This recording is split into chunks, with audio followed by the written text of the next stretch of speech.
Hi, friends. Welcome to episode 322 of School Librarians United. I am your host, Amy Herman. This podcast is dedicated to the issues and challenges school librarians face every day. As a school librarian in my 18th year, I knew I wanted a podcast which addressed the nuts and bolts of running a successful library program. I don't claim to have the answers, but I hope that this is a platform to share resources and exchange ideas. Now is a perfect time to mention that all the ideas and opinions expressed in this podcast by myself, my interview guests, and listeners who reach out to the podcast are our own and do not reflect those of our school districts. When incorporating research, I always make sure to cite my sources. So whether you are a novice or a veteran school librarian, this podcast has something for you. I welcome you and all listeners to reach out with your feedback and episode suggestions. You can reach me on Blue Sky at SLU Podcast, or on X, formerly known as Twitter. My handle is at LMS_United. On Facebook, Instagram, and Threads, you can find me at School Librarians United and the email address schoollibrariansunited@gmail.com. If you include your mailing address, I'll be sure to send you a podcast sticker. Friends, there's a good chance that someone tuning in is patiently waiting, like I am, to hear if our proposals to present at the AASL Annual Conference in St. Louis this October has been accepted. My guess is that in the coming weeks, the exciting news of acceptances will be shared out on social media. As someone who has received my fair share of rejection letters and polite thanks, wishing you the best of luck moving forward, but emails, I have mixed feelings about this process. That being said, I wanted to take this opportunity to share out an invitation. If you receive a rejection email regarding a proposal you have written for an upcoming school librarian conference, be it for the local, state, or national level, please know you will always have an invitation to present that proposal in an upcoming episode. I know full well how much thought and time and consideration goes into preparing proposals, only to learn that it would not, in fact, get a chance to be shared out at a conference. I have every confidence that your proposal would be greatly enjoyed and appreciated by our listening audience. Longtime listeners to the show know I already regularly approach presenters at conferences to upcycle their sessions as an episode. I think we can all agree that whenever school librarians pour their heart into creating a presentation, it deserves to be shared and appreciated by fellow school librarians. So I hope you consider taking a look at the FAQs in the show notes of every episode and consider emailing me or reaching out to me on social media, because I would love to feature you in an upcoming episode. Friends, it is now my pleasure to introduce our sponsor to the podcast, Junior Library Guild. What if I told you that there is a collection development service that can save you time and increase title circulation rates? Junior Library Guild does that and more. With their team of experienced media library specialists and publishing industry professionals, every title they recommend is vetted for my readers and organized in categories based on reading level and interest. Ultimately, Junior Library Guild helps my students foster a love of reading. Use the code UNITED15 to receive 15 free books in your very first shipment. And now for today's episode, Career Readiness, and my conversation with Rebecca Lowe.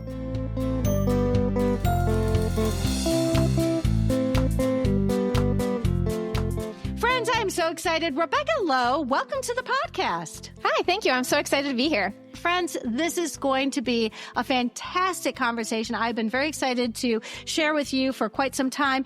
Rebecca, would you please introduce yourself? Tell us where you are located in the country. We'd love to know a little bit about your library, the grades you serve, some of the programs you offer. And, oh, by the way, friends, fun fact, Rebecca and I work 27 miles apart from one another.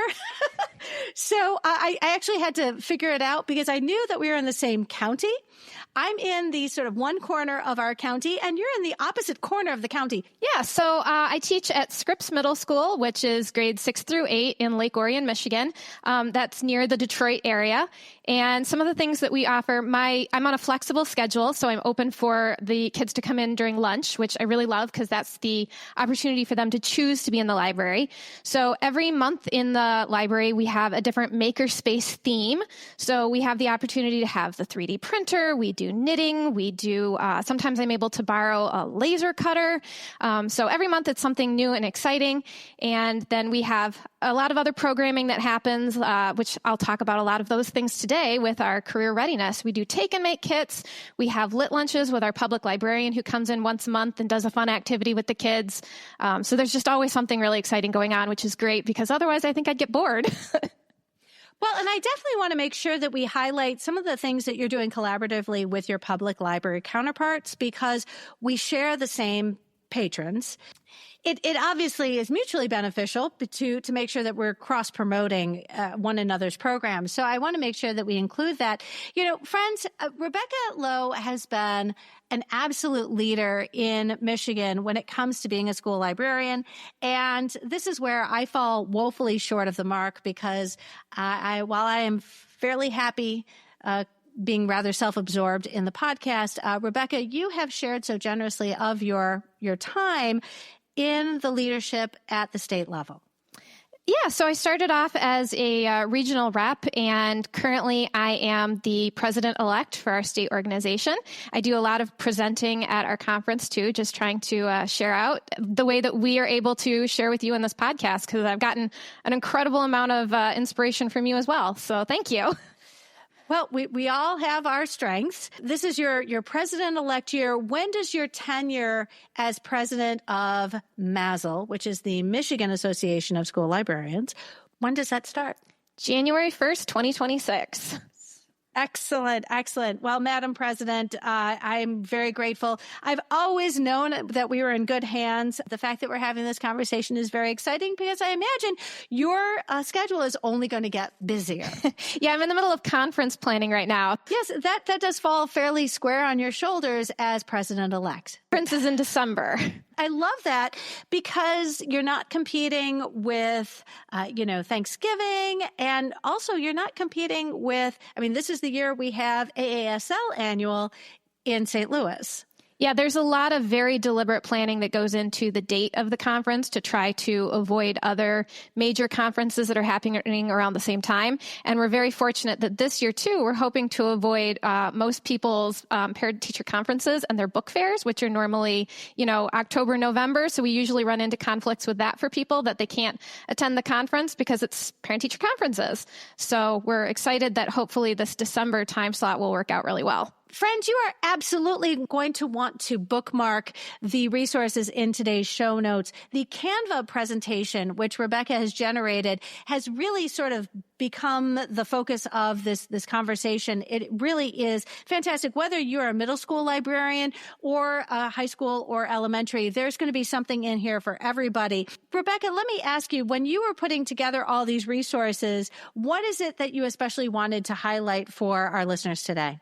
I think the really important thing is that there's a lot of different ways that you can hit career readiness. So at least in our state recently, I think that there had been a kind of gradual moving away from career readiness. There wasn't very much, I remember, when I was a student.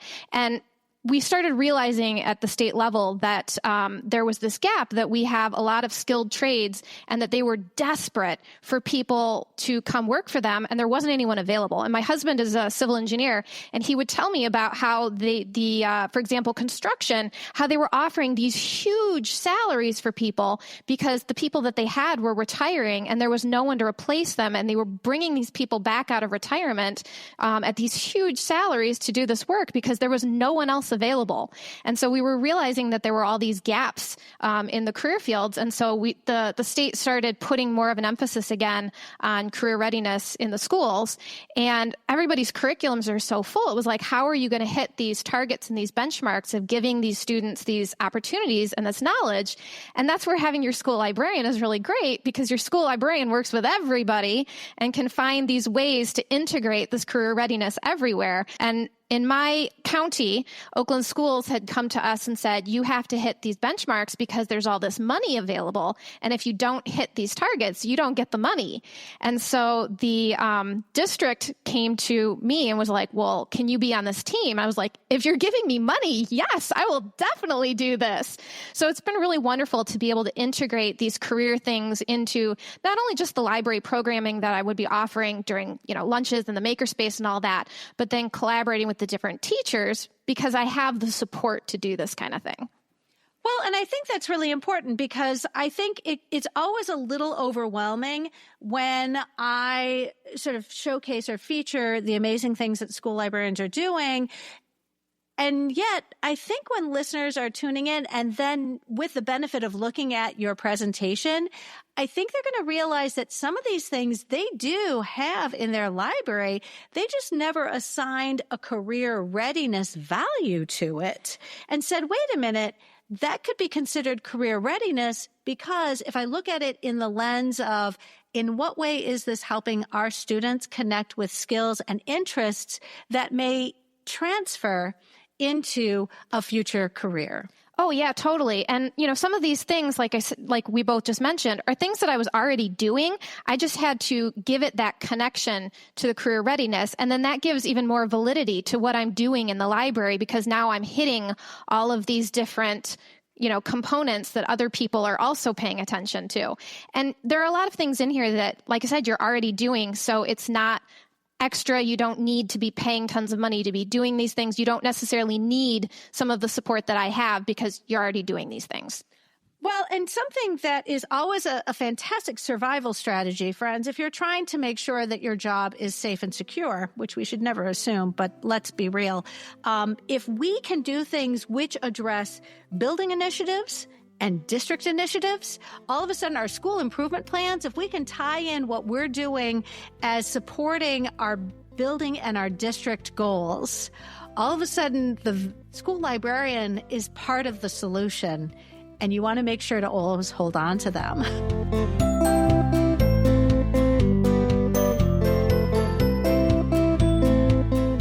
Had so much fun becoming familiar with your library, which is only 27 miles away from my library. I feel like I have such a better sense of what it is like because of the amazing visuals that you've been able to provide in the presentation that you're sharing with us.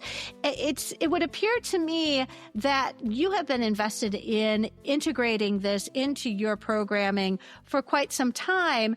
Can you give us some background as to how long you've been creating this program? Yeah, I would say a lot of it actually started with COVID because we were trying to figure out how to still connect with our students and how to still be relevant and have, that job security. What are we doing to prove that we should still be here?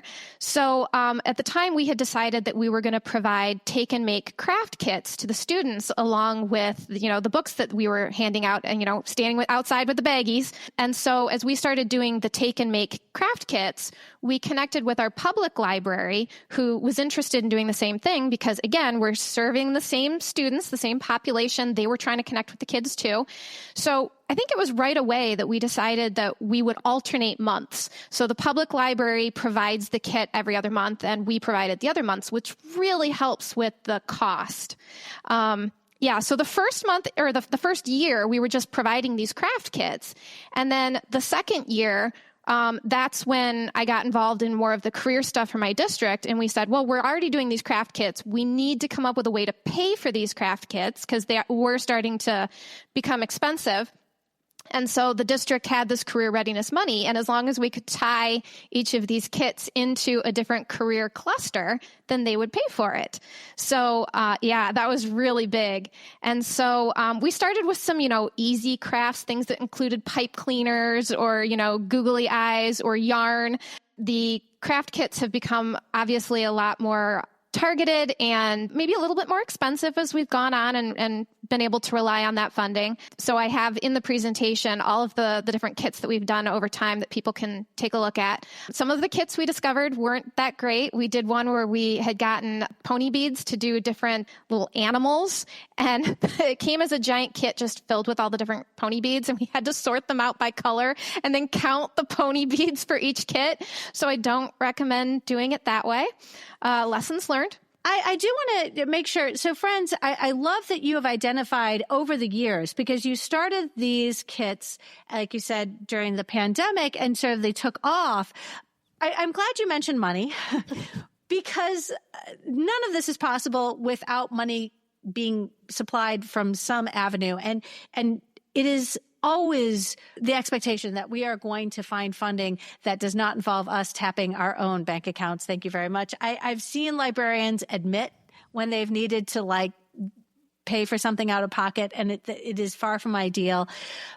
But give us an idea of what you have done to be able to fund these programs, because obviously over the years you've been able to get very involved in many of these programs, and I'd love to learn more.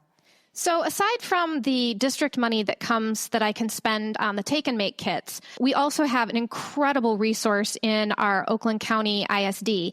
So Oakland Schools has this STEM program where the STEM consultants have purchased all of this technology and they will lend it out to all the schools in the county. So I'm able to contact them and say, I would like to borrow your laser cutter, and I would like to borrow your Ozobot robots, and I would like to borrow your drones. And so what's amazing is that not only can I do that for my makerspace on a monthly basis, but also I can borrow 30 different kits of different equipment. They even have complete class sets of iPads and everything. And I do STEM days. So I have an entire grade come down and rotate through these different stations in a class period. And each station is tied to a different career cluster. So actually my 8th grade STEM day is coming up here in about 2 weeks. I think I have 10 stations. So I borrowed the robotic arm, which that one's a brand new one that they just got this year. I'm borrowing a bunch of RVR Sphero robots. I haven't used those before. I'm borrowing the iPads for the Osmo Masterpiece app. They just have all of this equipment, and I don't have to pay for it. I just borrow it. And then if there is something that I really like that I think that I need to have in my building on a more consistent basis because I don't want to worry about it being checked out that it's not available, then I've had the chance to test it out for myself and make sure it is something I want before I spend my money on it. So the first time that I did a STEM day with Oakland Schools Technology, I loved the Edison robots. And then I was able to find a grant to actually buy those for my school. So now I have my own set, which is one less thing that I have to borrow from Oakland Schools, but I did have to pay for it and I do have to store it. So that resource from our ISD has just been so instrumental in us being able to do this. And again, I think they're doing it through Career Readiness as well, since they're connecting it to the STEM stuff.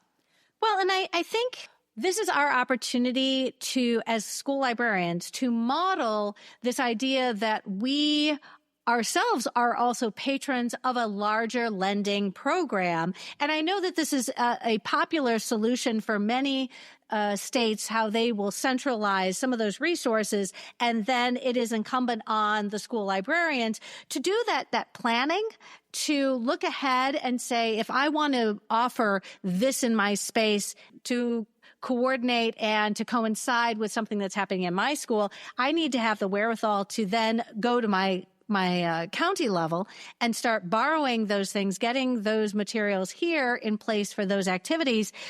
We're patrons ourselves of just a larger lending, resource. And I would say if your county doesn't have something like this, check with your public library because they all have their own maker spaces as well, at least in our area. And I mentioned the lit lunches that I do with my public library. My public librarian comes to my school on a monthly basis and she can bring stuff with her. So she was just here on Wednesday and brought the button maker and all of my kids were in there. Fortunately, I also, for my makerspace this month, I had scrapbooking supplies out, which worked wonderfully with the button maker because she had brought little designs that they could use or they could draw their own. And then they were using my scrapbooking paper. And so they were having a riot with all the extra supplies. And it really worked nicely hand in hand for us to be working together on that idea. Well, and public librarians like to be able to tout the community outreach. This is considered community outreach. You want your taxpayers to recognize the value that public libraries bring. If they come into the schools, that counts.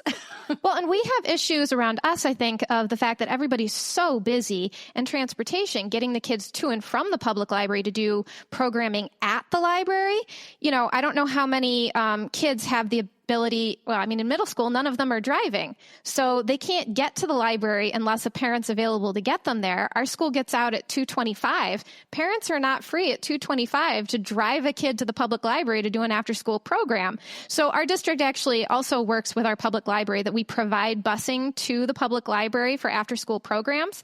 But I mean, even still, you might have issues with parents that can't pick up a kid at an after-school program at the public library at 5 o'clock or 6 o'clock or whenever it gets over. So for the public library to come and do it in the schools during lunches, that's their captive audience. That's how these kids who want to do these things can get there, and you don't have to worry about that transportation piece. I love it. Something that I find so revealing about the program that you have been offering are these take and make kits, especially once you started applying that career lens to them with the advanced manufacturing, construction, health sciences, information technology, and then finally technology, mobility, logistics, and energy. So these themes sort of shape what you offer each year. And I love how you've been able to do that. So those are also career clusters that are in high demand in our county. So those clusters were suggested by our Oakland Schools ISD because those are demands that they see for careers in our county. And what's been great too is, so with every take and make kit, they not only get the supplies, but then they get the directions, which I highly recommend you make any craft you're offering, even if it comes from a kit and you can see the directions, because sometimes we've made some and discovered that they didn't quite work the way that they were supposed to. We did one that is on the presentation that was a leaf luminary, which I'd seen all these beautiful pictures online of people taking like contact paper and sticking it to tissue paper and making like little lanterns with the little fake light up candles in the center, and how pretty they were. They did not light up. You could not see anything. That one was not a great one. So I highly recommend making them all yourself. So our directions, we make our own directions for almost every single one, and then add the pictures as we're making it so that the kids can see the whole process. That's the other thing, is sometimes these kits don't actually come with pictures on the directions. And then we include another second sheet that's the career connection that kind of talks about the demand for the job, what the job would mean. And then we have links to different videos that you can watch about different careers related to that connection. And we also tell the kids to turn in a picture of them with their project to enter into a raffle to win a prize. And that way we have evidence that these kids have actually done it. And then we can share that with our stakeholders, because evidence, as we all know, is super important. Obviously, you've got a lot of fans when it comes to these take and makes, but one in particular was especially excited about this program. Yeah, so she started doing them this year, and she was the first kid every single day that, like, I would pass out the kits one day. She'd be there the very next day with her phone to show me the picture of her doing it. And she was so excited about it that I went back into my closets and found a couple of the old kits where I hadn't given away every single one. And I was able to give her all of my back stock of these kits. And she was so excited that she had all of these extra take and make kits that she got to explore. And it made it so worth it for me to have kept these old kits that didn't get circulated back then, because they were important now and just made her day. It was so cool to see her so excited about them. Anytime the kind of support we offer to our students, I think when we start to break down that expectation that we're so closely tied to books, that if you need something that's book related, well, you can go see the librarian. Well, all of a sudden you've become a resource for our students, which is really not connected to, I'm just thinking that there are a lot of students who don't consider that they wouldn't consider themselves readers. And yet you now become the fun person who's going to be doing all these activities. But the fact that you have this opportunity for them to share a picture, that's so necessary, because these activities aren't happening in your space. They're happening when the kids take them home, right? Exactly. And, that's the other thing is with these career resources, they could take these kits and not even put them together, and we wouldn't know. I mean, we'd know that they took them, but so this gives us that evidence that they have followed through, and they weren't just, for example, on the health science kits, a lot of those are food related. So they didn't just take the kit because they wanted to eat the pretzels. They took the kit because they actually completed the craft. Well, and friends, that was sort of the fun thing is because you've provided links for all of these. And again, when librarians share, all of a sudden you're just, it's good, right? You know that this represents an incredible amount of effort on your part. I wanted to ask you specifically about the food, because it seems to me like that would be one particular take and make that might create some of its own issues when it comes to things like allergies, or, you've got a storage issue, all of a sudden you've got food in your library. I don't know. I'm just thinking about that. I was like, yeah, but this involves food. Yeah, so we haven't had an issue with storage because the kits that include food are usually things like prepackaged pretzels that are coming in a container with all the allergy information on them. I think the only food that we've included that hasn't come prepackaged like that is when we do melting chocolate. We have a couple kits where the kids, are melting chocolate chips and dipping the pretzels in them kind of thing. So I think the chocolate chips might be the only thing that didn't ever come in a package. And I know the public librarian has also done edible slime, but again, I think those were packages, like prepackaged Peep marshmallow treats. So again, it had the packaged information on it. And also, when the public librarian drops off her kits, I typically in my school provide a Google form that the kids have to fill out to say that they want the kit, because I don't want just kids to take these kits and take them home and not do them because somebody was handing them out in the hallway kind of thing. So I want that little extra buy-in that they were willing to fill out the form, that they really wanted this. So I send out the form the first day that the public librarian brings her kit, and I'm handing these kits out by the end of the week. So they're not sitting for very long. I do know that some of the other schools in my district that also participate in the Take and Make Kit program, that some of them have their own various ways of getting the kits out to the kids. Some of them do stand in the hallway and offer them to kids. I mean, they go like hotcakes. So, you got to do what works for your building and how you get them out the door. But I do like this, expectation that not only the students are going to do the craft or the take and make, but they're also then going to provide that visual evidence to sort of as to showcase, because that really does celebrate how this program has legs. It really does extend back to home. It's that home connection. And the families are like, oh, where'd you get this? You're like, my librarian. And you're like, oh, this is amazing. But then tying that into career readiness, and you've included a link in this, how your career readiness, it highlights the skills and makes those connections. Well, and the kids also really want to share the pictures because they've made this thing that they're proud of. So they want to send these pictures and have somebody see this thing that they've made. Rebecca, I love that you have these sort of themes outlining, in manufacturing and construction and health and information technology.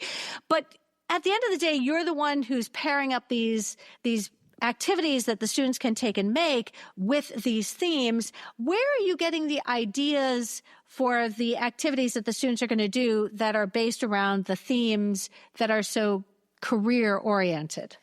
So one of the things that I have found really difficult is trying to find good crafts that middle school students will think are worth making.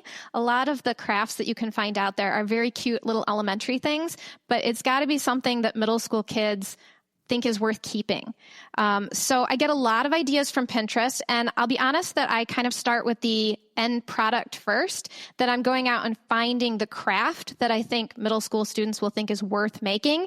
And then I'm trying to figure out what the connection is to the careers.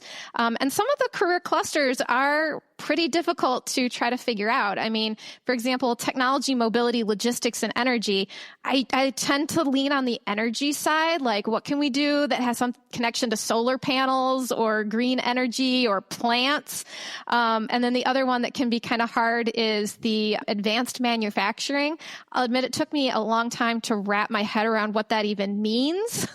So again, I'm starting with the end product of what is the craft that the kids are going to think is worthwhile, and then trying to figure out, okay, like, how does this relate to something that might be a career that you would be interested in doing in the future?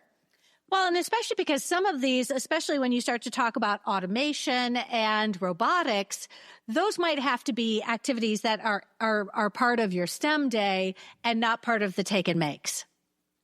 Well, and I will say too, the other thing is we have these career videos that are all linked that when the kids get the career sheet, there's these URLs that they can go to watch these videos. For us, the videos are coming from a platform called Pathful Connect that has all these pre-recorded sessions. And then my students are also every year required to go into a platform called Zello and do career readiness, like surveys and interest inventories. And we use that information in our day-to-day because we do these career fairs. That's a new thing that I just started this year. So 7th grade did a career fair where we brought in people to talk to them, and they chose their top choice, and then we assigned them randomly because part of middle school is exploring. You don't know what you don't know. You might think you know, but we wanted to expose you to some things you might not have considered. And then with the 8th graders, we pulled what the Zello platform said was their top career choice, and we assigned them to that one and then randomly assigned them to the rest. And I will say there's a funny story about the Zello career surveys in there, because there was a year in my district where they cut all the middle school media specialists, and I didn't know if I was going to have a career going forward or not. And so I knew coming up on the end of this year that I was going to not have a job. And I went into Zello and I thought, all right, I'm going to do the survey myself. What is it going to tell me should be my next career if I can't be a school librarian? And the results came back that I should be a school librarian. And I thought, that is not very helpful. No. But I was very fortunate that they were able to place me in a 5th grade classroom for the next school year. And then they realized how important the library was, and they brought all 3 of us middle school librarians back the following year. So it was a good thing that I guess I followed that career advice from the platform and stuck it out, because here I am. So, friends, if you grew up in the 80s and there was no Zello or internet, you probably took a survey, which was, in this case, it was a Scantron survey, which I took, and it involved more than 100 questions about what career I would be best suited towards. And I will never forget this, because I do think it left me rather emotionally scarred, because for the first time, printed out results that were given to me with my name on it based on my candid responses. I didn't answer these questions in jest.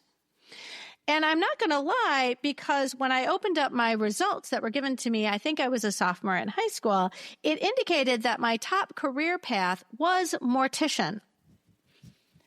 And I was so, and I, no pun intended, mortified that I shredded, destroyed. That form never saw the light of day. My parents didn't know it existed. I never took any of that recommendation to heart and become the mortician that this piece of paper thought I should be, because based on my answers, it thought I should work with dead people.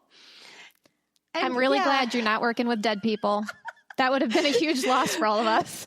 This podcast would really have died in its infancy, because talking to dead people really will get you nowhere.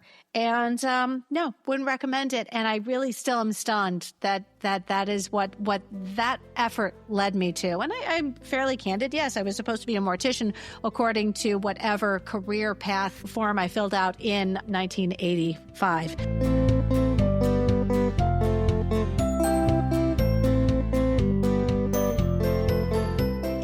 To these take and makes, which I'm sure your students look forward to on a regular basis, you also have a fully stocked makerspace, which provides opportunities for career connections with your students all the time.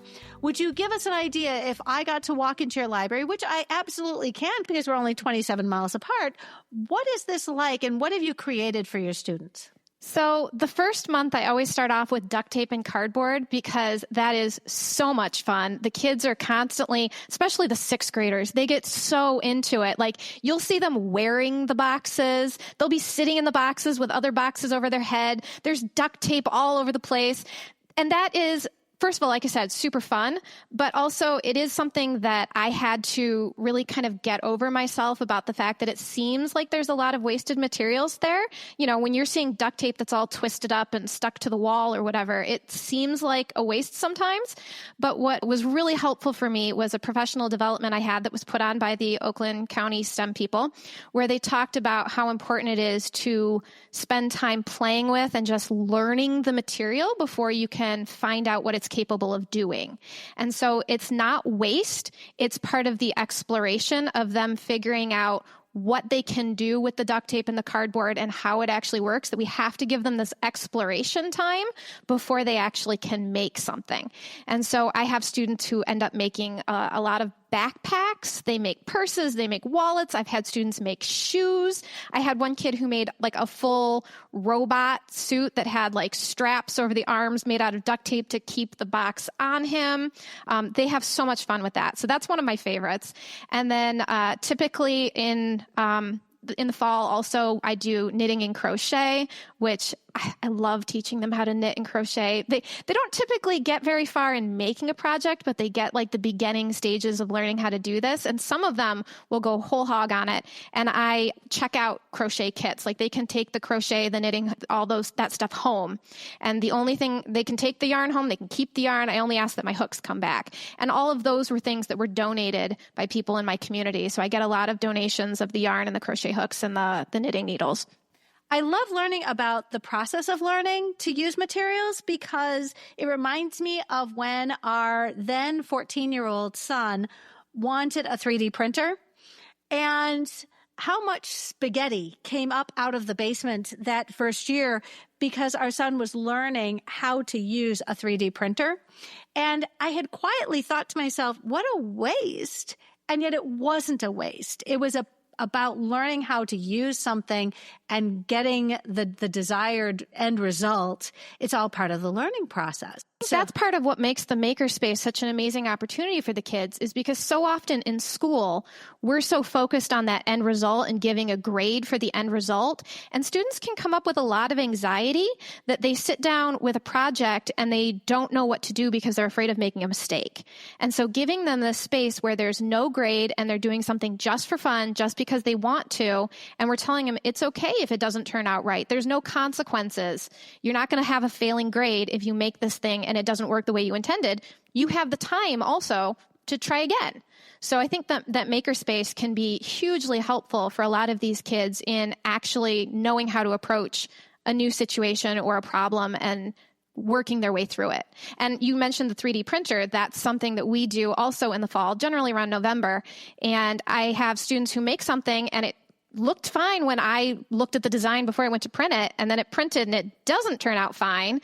And I have to say to the kid, okay, I'm really sorry that your project didn't work out. I'm happy to print this again if you want to put in the work to try to modify this design. And I do have students who say, no, I'm done. Or I also have students who say, okay, I'm going to keep going. And they try it 3 or 4 times before it actually comes out the way that they want. Well, and what an important life skill that, if it's something that you're worth investing that kind of, bandwidth into, having them then have to troubleshoot what was wrong, what was the reason why this didn't turn out. Sometimes what's wrong is not something that the kid did. Their design was perfect, but my 3D printer maybe just can't handle the capability of what they were making. I have a great 3D printer, but it's not, industrial grade or anything. It's, a little school printer. So it's not one that I spent a ton of money on.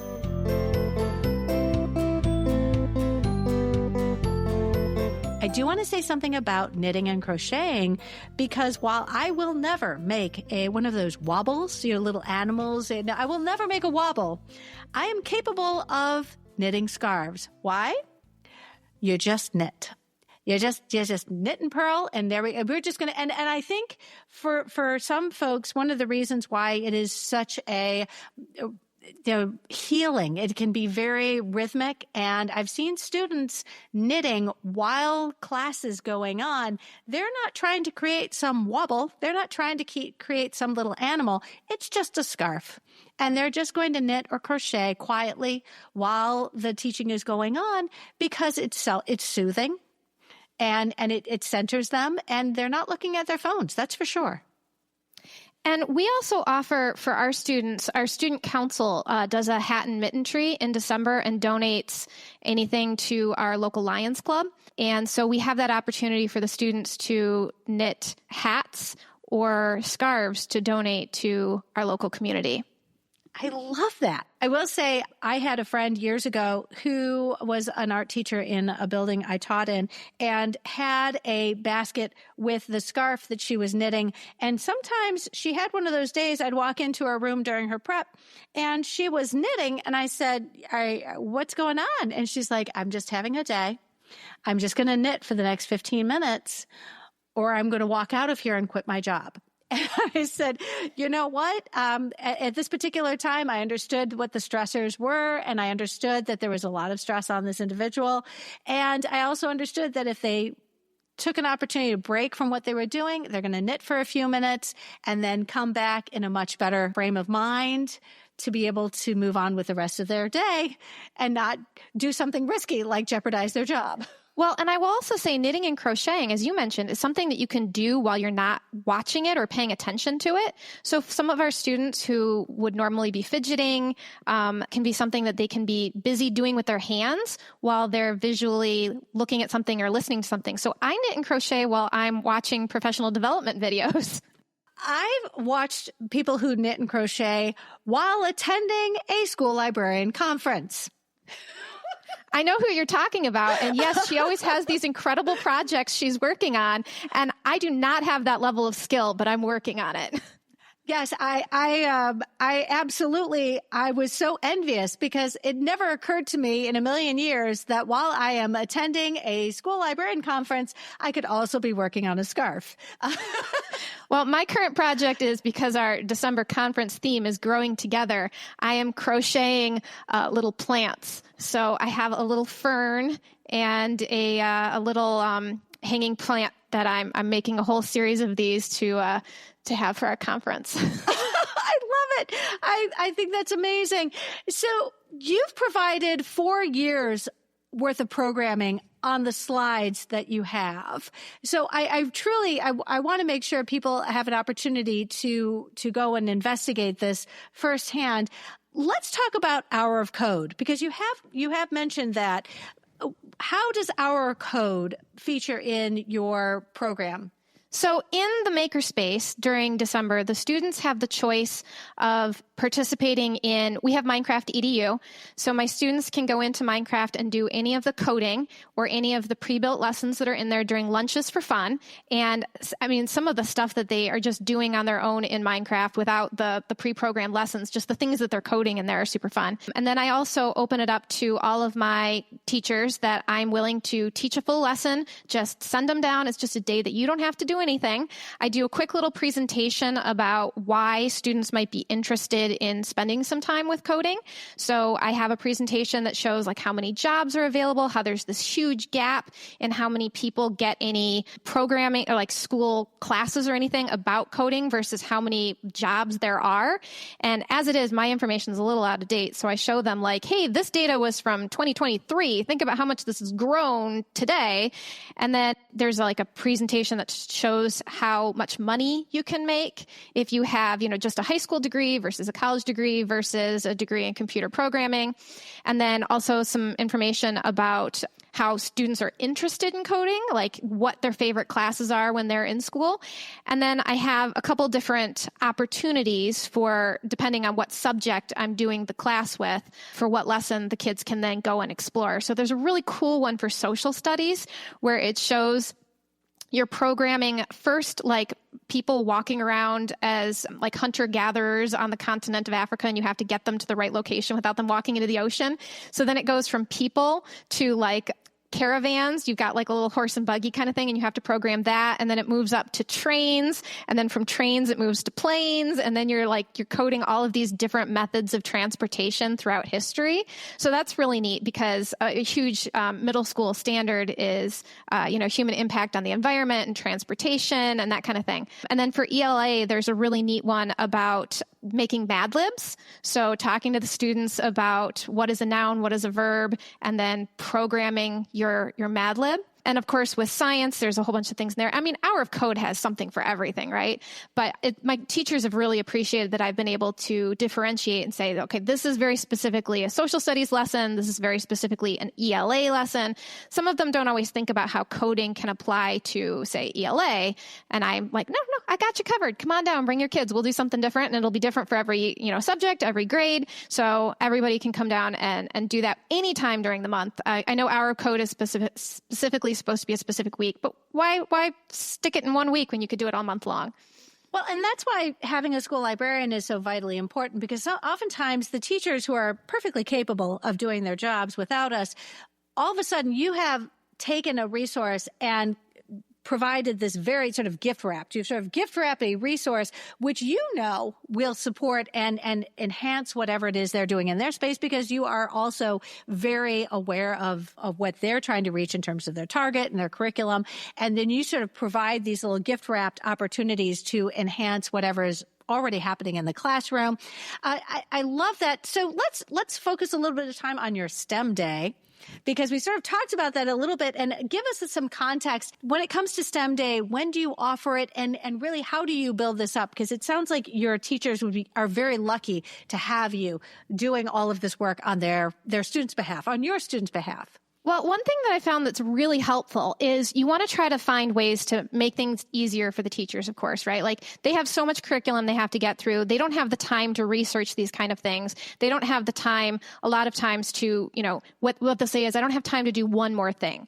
So you're trying to find a way that it's not one more thing. So I've had a lot of success with focusing on half days of school, because our class periods would be 21 minutes at that point, and that's not enough time for a teacher to really want to do anything. So I started with doing my career fairs on half days, and the teachers were thrilled to not have to try to find something that was going to take 22 minutes. I mean, by the time they get into class and you take attendance, you're down to 10 minutes anyway, right? So I started with the career fairs on the half days, and then the STEM days, you want to have one full class period for them to get through the different stations. You could easily do it on a half day too, as long as they weren't trying to stay in their class period blocks. But for me, the end of the school year, we have to turn in laptops. And the teachers really rely on using those laptops now for the kids to turn in all their assignments, for the teachers to push out the different assignments. We don't really have textbooks anymore. So what do you do the last 2 weeks of school when you don't have the resources you normally would use to be teaching it? And yes, everybody can go back to old methods, but if I can come in and say, well, instead of you trying to work twice as hard to do the same job, why don't you have them come to me, and they'll rotate through all of these different stations, and they'll be learning about all these different careers, and it's all science-based because you're doing different technology pieces. So that's when I do my STEM days. And because I have all this technology available from Oakland schools, the first year I did it, when I did it with 7th grade and 8th grade, it was the same stations for both grades, and it wasn't a problem because the current 8th graders hadn't already done it as 7th graders.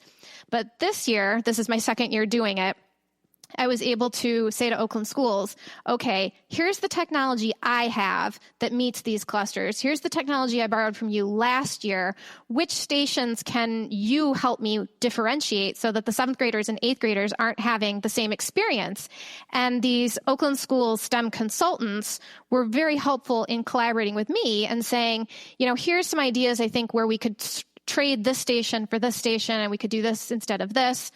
And then I've also made some community partnerships for our STEM day. So we have a former parent who is a nurse at the hospital, and she brings in a distracted driving simulation. And the students, it's really fun. It has like the whole steering wheel and the pedals at the bottom, and then it has like the screen that has the driving scenarios on it. And of course, our middle schoolers haven't driven before, so this is really interesting for them. And I saw one the other day. The scenario is that the kid is driving, and then you get this pop-up that shows up on the screen that says you're getting a phone call, and the girl's trying to drive, and this pop-up keeps coming up saying she has a phone call, and she's going, I'm not answering it. I'm driving. I'm not supposed to do that. How do I get rid of it? I'm driving. I'm not answering it. And we were like, good for you. You're doing the right thing. And she was so stressed out about it. And the day that we did that STEM day, I had high school volunteers coming over to visit. They help out with the different teachers. Our middle school is within walking distance of our high school. And so the high schoolers came in and they all wanted to try the driving simulator too. And some of them had started driving already. And so it was really fun to see how the middle schoolers handled the driving simulator compared to the high school students. So yeah, it's really neat to be able to bring in different community members to manage the different stations. I do have to have volunteers to run each of the stations because I can't give the directions to the kids at every station. And so the driving simulator is specifically 7th grade, but for 8th grade, we do pulse oximeters. And the pulse oximeters, we talk about your blood oxygen level and exercising and all that kind of thing. And we have a retired volunteer. Oh, she used to work in a laboratory, a scientific laboratory, and she comes in and runs that station. So she's got, the background to talk to the kids. And she has also come for our career fair. And when she came for the career fair, it was hilarious because she was talking to them about, laboratory testing and everything. And she had a little beaker that had yellow liquid in it. And she started talking to them about how doctors used to test for diabetes by testing the urine by drinking it. And so she would take a little swig, and the middle schoolers were horrified. And she did have to admit to them that this was actually just lemonade, but that was hilarious. So yeah, relying on bringing in all those different partnerships from your community to run the different stations that they have background with.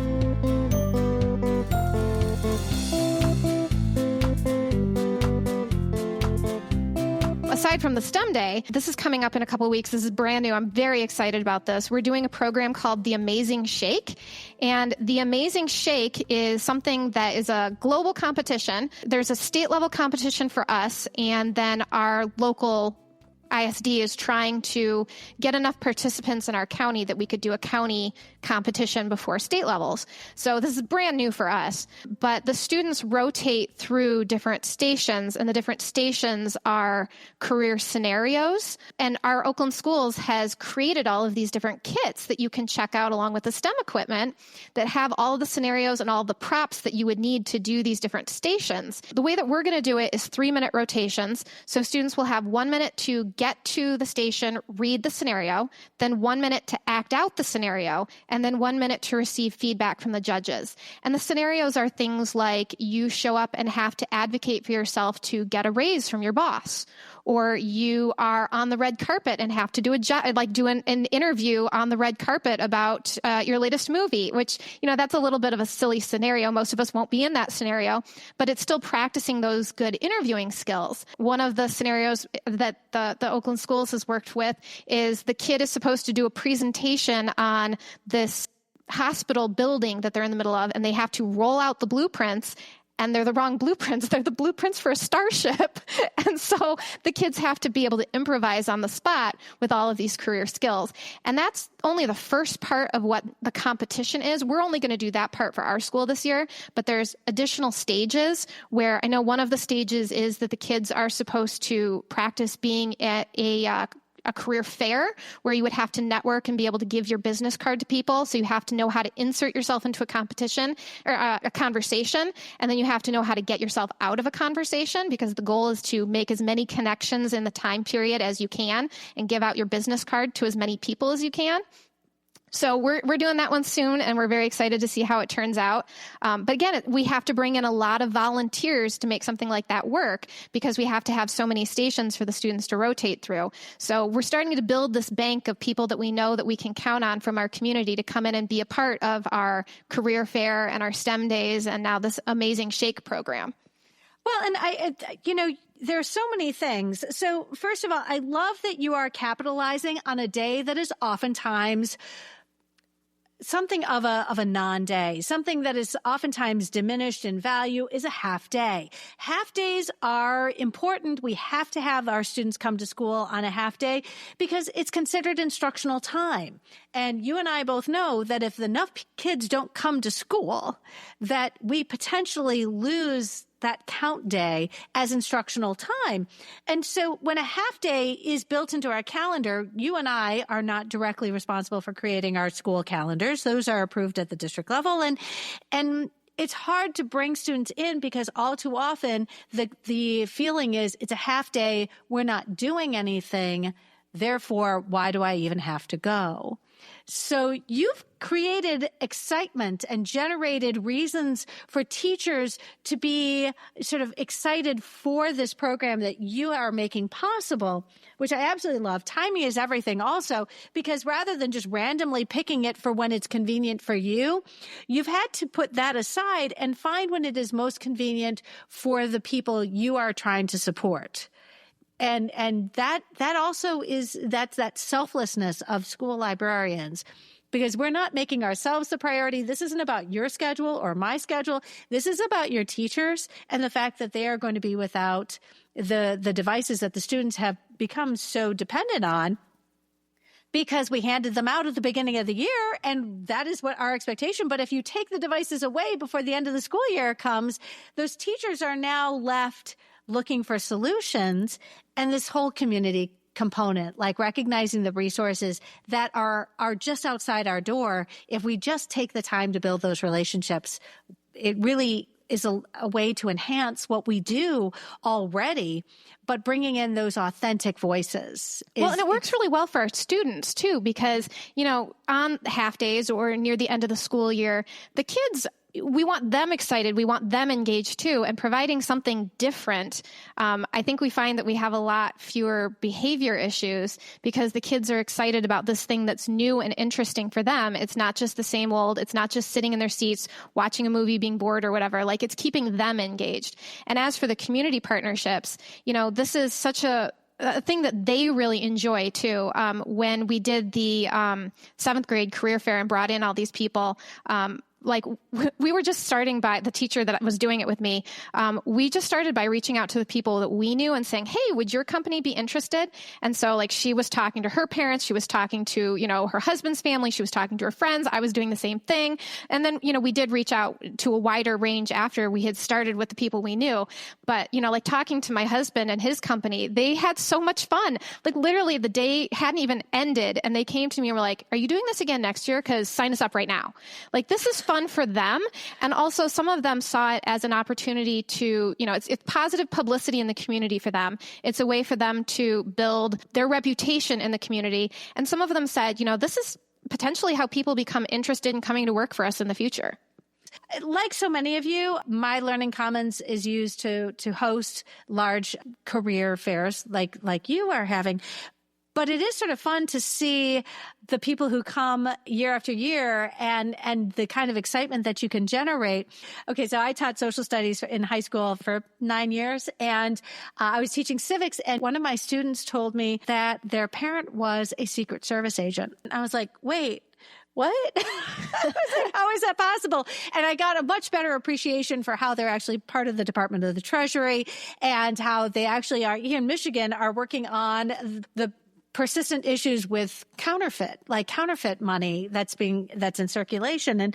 And so I was the cool teacher who brought in a Secret Service agent to talk about how Secret Service agents are also combating, counterfeit money here in the state of Michigan. But you realize that those connections oftentimes continue year after year, and you do get, and many of these organizations have recruiting opportunities built into their programming because they need to constantly have people coming in. For my school, we've brought in, the police department will send members of their force who are specifically there to generate interest in recruiting future cadets into their police academies.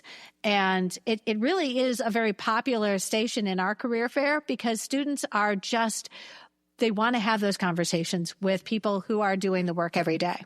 Well, and one of the things about our career fair was that we had our school safety officer come in and do a presentation. And I think that was really valuable to the kids because they see this police officer walking around the building and they don't really know why he's there or what he's doing. And I think there can be a little bit of hesitation about that. And so giving them the opportunity to actually sit down and talk to him about why he's in our building and what he does, I think was really helpful for him having that position in our building.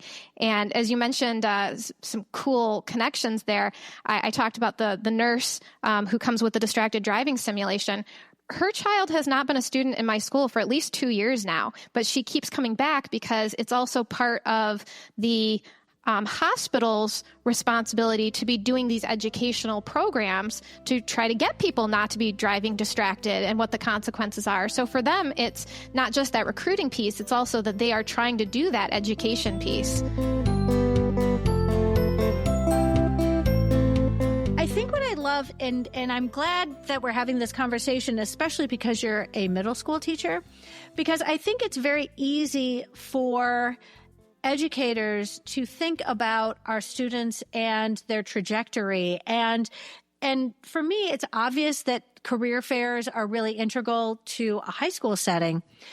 When you offer career fairs for middle schoolers, I want to get a better sense of, because it validates them as future workers, and it does give them that freedom to imagine themselves traveling down many different paths. And I wonder if their minds are more open to that, those ideas, because they're younger and that seems farther away for them. Whereas my high school students, I don't know how able they are to envision themselves. I'm just, based on talking to my students, oftentimes they already have a very good sense of what they want to do, even as incoming freshmen and as sophomores, and it guides where they are applying to schools or their, what their plans are after graduation. But when you're working specifically with middle schoolers, I'm so curious what that conversation looks like when it comes to their aspirational goals and what their dreams are as their future careers. So one of the things that I think was really important about the way that we structured the 7th grade career fair is that the teacher that I was collaborating with, because she was the ELA teacher, we really wanted to focus on how any of these careers were incorporating ELA skills. So we went really corny, and it was the Career Readiness rodeo. And so it was all Western themed, but and the kids even had a dress theme that day. They were all dressed up in their flannel and their cowboy hats and everything. It really made it fun. We had hay bales on the stage, and we took Rice Krispie treats and put frosting on them to make it look like they were hay bales. It was a whole thing. But so all of the presentations, they had to do a little piece, 5 seconds or something, about how they incorporated ELA skills in their profession. So the kids were getting that piece about why school matters to them now, that it doesn't matter what profession you're in the future, you're still going to have to use all these skills you're learning in school right now. So even if you're not going into finance and you're sitting there listening to the financial analyst talk about her career, you're seeing how all of these skills are applying no matter what career you're in. So we were trying to point out not just the future career options, but how what you're doing right now is relevant. And then with the conversations about what your future looks like, we also wanted to point out to the kids that if you're interested in this possible topic, you think that you want to do this career, but you just attended this session over here, and this seems kind of interesting. You might be interested in taking electives when you're scheduling your high school or even your 8th grade year, that you might be interested in trying some of these as electives, because it's important to be a well-rounded person. And some of these things might be hobbies for you. Some of these things might be jobs that you're doing as you're working on your career. Listeners tuning in right now will want to know which of your, career fair guests was especially popular, but I imagine this was no surprise to you. We have local bakeries around here, and one in particular who was a former parent who had started a bakery. And that's how we knew about them, is that they used to make cookies for our parent-teacher conferences, that they would make these cookies. And so that's how we had this connection. So I was able to go into the bakery and oh no, how terrible that I had to buy myself a whole bunch of cookies while I was there. So she came and talked about what it was like to be a small business owner. And so maybe some of our students will want to go and make their own bakeries, or maybe some of them will just take these experiences of what it's like to be a small business owner to start their own business. Here's the remarkable thing. You're talking not to 17 and 18-year-olds. You're talking to students in middle school who are already thinking about what they want to do, and I use air quotes, when they grow up. So just giving these kids the idea that your whole life doesn't have to be one thing, and that, you can do some of these things for fun. You can explore some of these things as electives, and just that there's lots of options out there still. But I do completely agree with you that part of the reason I love teaching middle school specifically is that they are so much more willing to try things, and they're not worried about being embarrassed about how other people are viewing them, or they have an idea of, what they are already, that they're a little bit more flexible in trying things out and exploring. Yeah, all my middle school listeners right now are going, yes, exactly. So did I hear you correctly? Is the 7th grade career fair and the 8th grade career fair, are those two separate things? Those are two separate things. So in 7th grade, we had the live career fair where the people came in and spoke to them.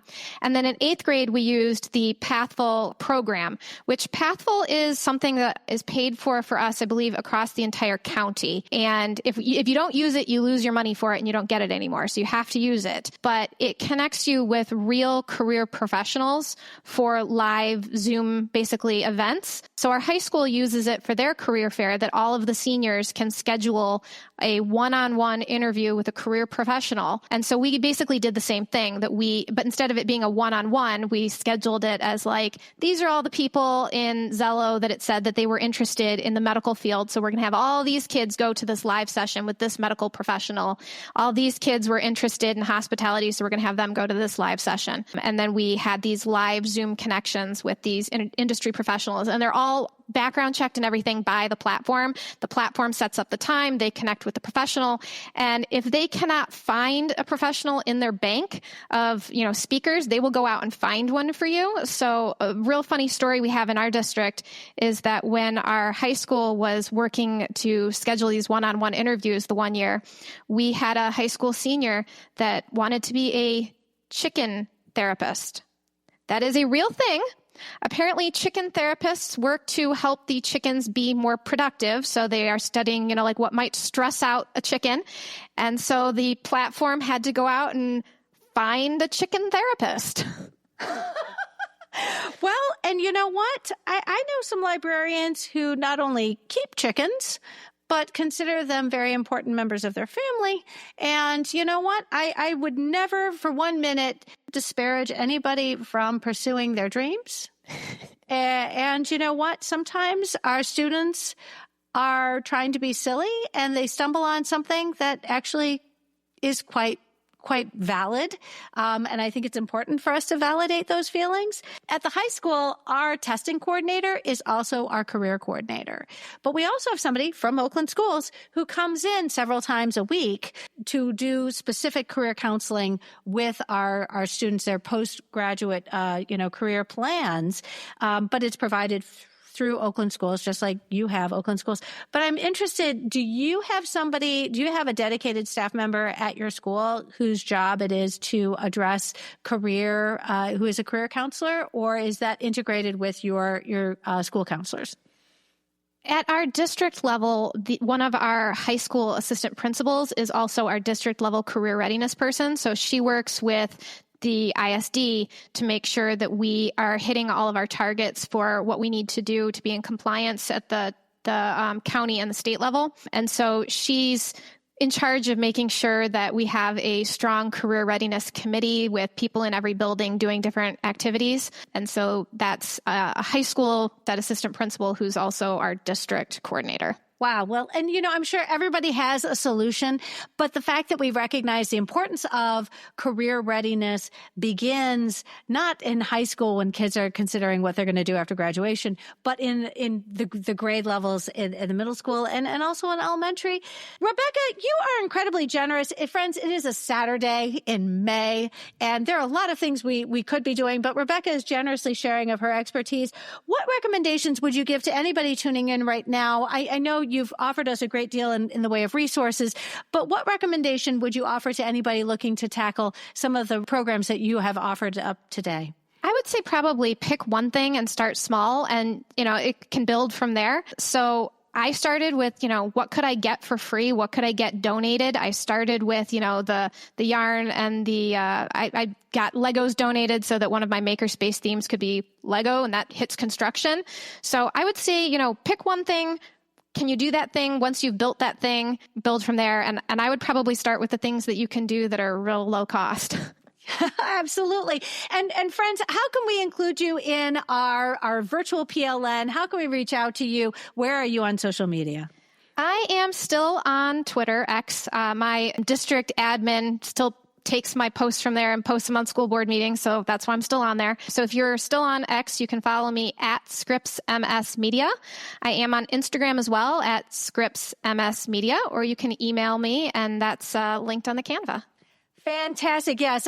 Friends, I am so grateful. And I love that we get to cross paths when we can. And thank you so much for joining us today. And I hope you have a fantastic summer. Thank you. You too. Getting excited for some warm weather here in Michigan.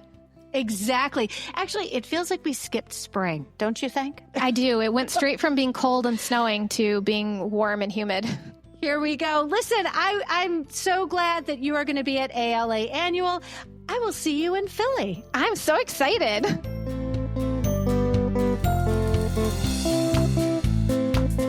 Friends, if you found this episode helpful, please share it out with your team, your PLN, and on social media. Be sure to follow on your favorite podcatcher so you'll never miss an episode.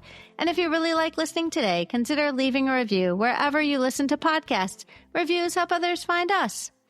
I hope you take a look at the link to Junior Library Guild in our show notes and use the code UNITED15 to receive 15 free books in your first shipment.